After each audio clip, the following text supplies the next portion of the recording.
cijeli naš život uče povijest. Prvo su nas u školi učili da je povijest znanost koja bilježi vrijeme i događaje kako bi te podatke sačuvala za buduće generacije. Ono što nas u školi nisu učili je da s vremenom povijest postaje sve više podložna interpretaciji ljudi na pozicijama moći, koji povijesne činjenice izvrću i preokreću u svoju korist. Kako možemo smatrati da je povijest znanost ako se njezine činjenice mogu iskrivljavati?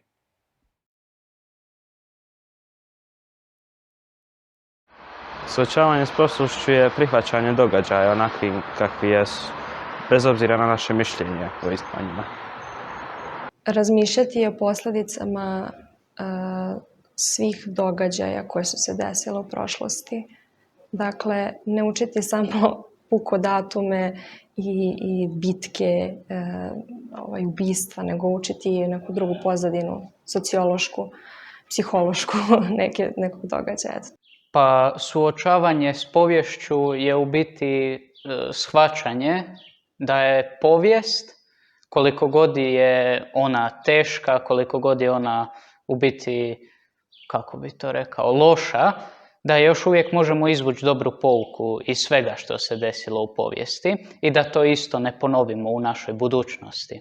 Prvo moramo da priznamo šta su naši sunarodnici radili, recimo, da sagledamo i šta su drugi radili i da pogledamo to iz neke objektivne perspektive. Pošto ako stalno gledamo iz neke subjektivne perspektive, uvijek će tu biti upletene neke emocije ili krivice ili mržnje ili, ne znam, ja se osjećam osuđeno nekada i ne bih trebala. To treba da se gleda više objektivno i onda da donekle dođemo do nekog zaključka kako da se ponašamo u budućnosti. It means to inform myself about what happened and to talk to as many people as I can who know about this topic. Suočavanje sa ličnim, ali i tuđim iskustvima. To je znači bukvalno stavljati se u nečije, ali i tuđe cipele. Kako bi ne samo imali svoja lična iskustva svoje porodice, ali kako bi barem pokušali razumjeti šta su to drugi ljudi preživjeli u historiji i kako bi njihovu patnju, ali njihova iskustva mogli da razumijemo na svojoj koži.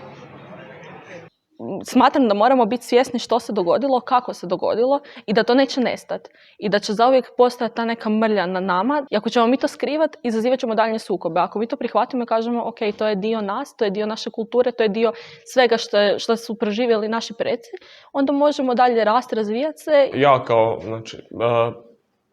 pripadnik određenog naroda treba da budem spreman da prihvatim greške koje je moj narod uradio. Svaka država je u nekom trenutku pravila ozbiljne greške i ozbiljne zločine. I ja treba da budem spreman da prihvatim to, a ne da konstantno okrivljujem drugu stranu i da konstantno proglašavam sebe žrtvom.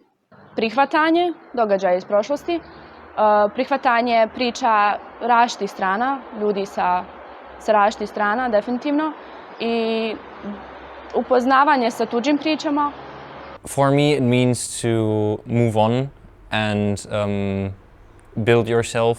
Like, I don't look back at my past and regret a lot of things. I'm always trying to make it something that I can be proud of, to make it something I can look back upon and be like, yeah, that's where I stood, here I am now, and I'm going to build my future upon where I came from and where I am now, and I'm going to make every moment count because it's going to be my past at some point.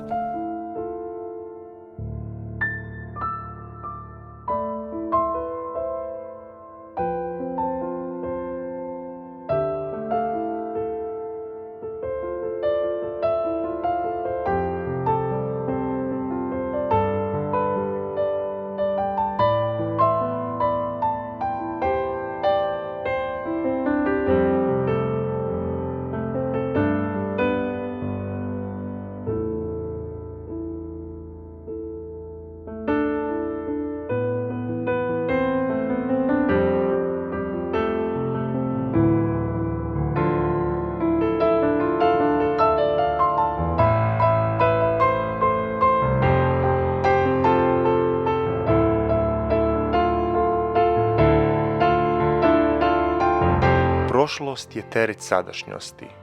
One koje jedni smatraju herojima, drugi pak smatraju ratnim zločincima. Kako to da se neki mladi ljudi poistovjećuju sa simbolima mržnje iz prošlosti? Možda su jednostavno tako učeni.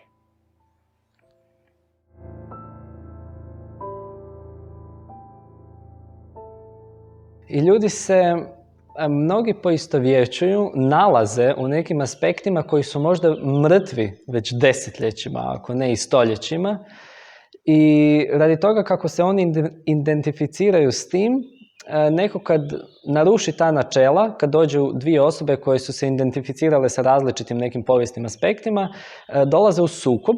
Stvari, ljudi se ne slažu oko toga šta se desilo u prošlosti. Pogotovo toga zato što su zaraćene strane ili strane koje su bile na drugim stranama u ratu, ne mogu se nakon rata, to jest u miru, složiti ko je bio u pravu.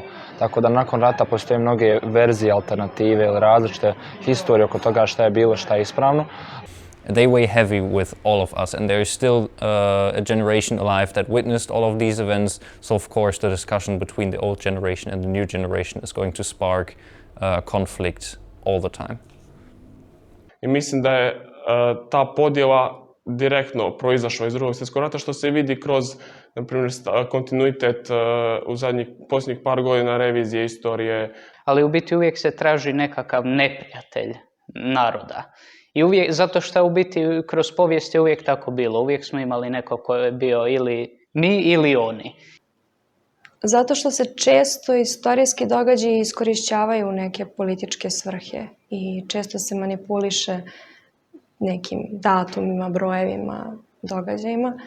Mislim da je zbog toga što su neki događaji, pre svega događaji iz 20. veka, nerazjašnjeni, konflikti nisu završeni. People can manipulate or people can just like extract one thing and say no, it was totally different like that, and then you have already a conflict, and when you mix that conflict with politics, with political interest, with like a group like want to benefit out of another group, I think there you have the problem, which makes like an arena for conflicts and for arguing. Zato što je historija još jedan od instrumenata koje politika koristi zajedno sa religijom. Instrumentalizira ih u svoje svrhe, tako da u biti radi se o čistim interesima ljudi na vladajućim pozicijama. A naš narod koji nije dovoljno educiran i nije dovoljno spreman da se upravo suoči sa onim što je bilo, je savršena neka podloga za manipulaciju.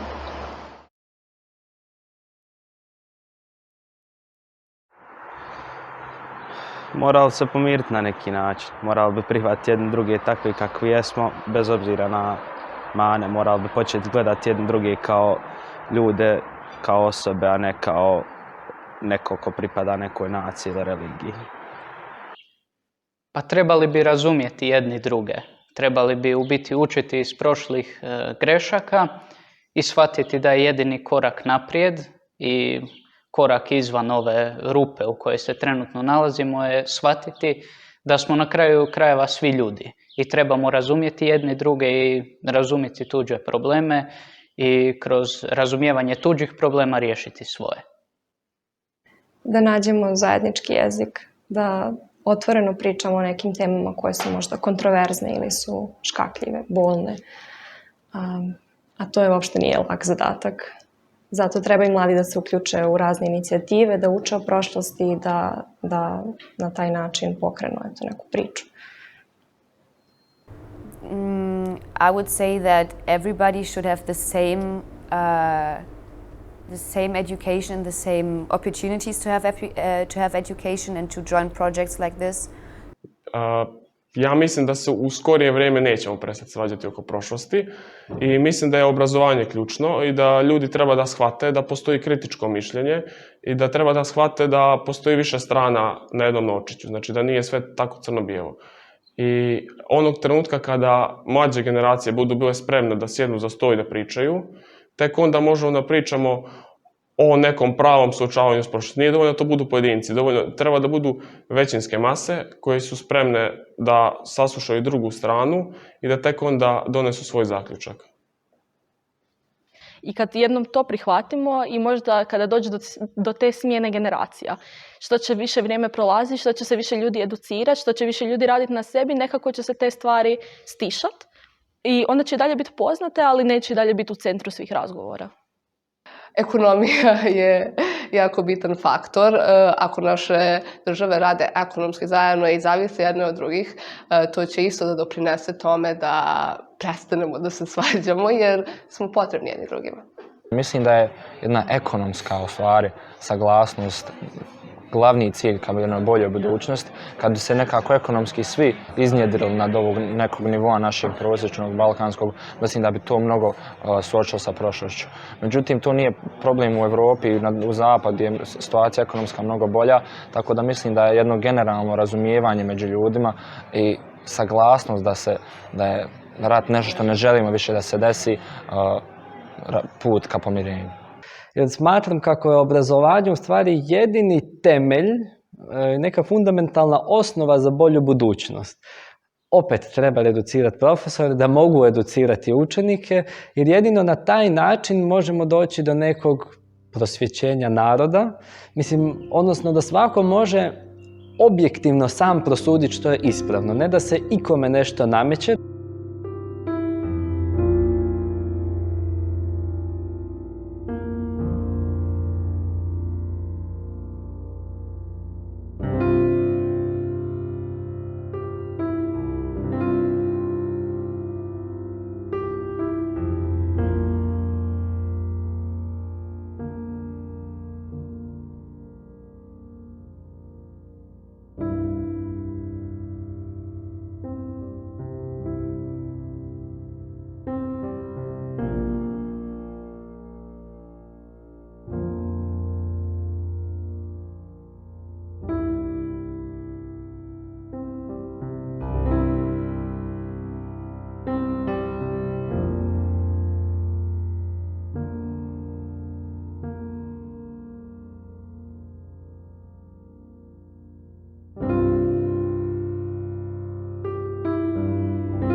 Pa smatram da je izuzetno važno da mladi ljudi uče o povijesti, samo da se ta povijest obrađuje na malo drugačiji način no što se obrađuje danas, odnosno više kroz neko razumijevanje emocija, nego kroz suhoparne činjenice i godine, odnosno kako bi se ljudi mogli poistovjetiti s tim. Kažu da je povijest učiteljica života, a upravo može nas naučiti samo ako to razumijemo. Mislim da ne možemo da razumemo sadašnjost kakva jeste ako ne razumemo šta je bilo ranije.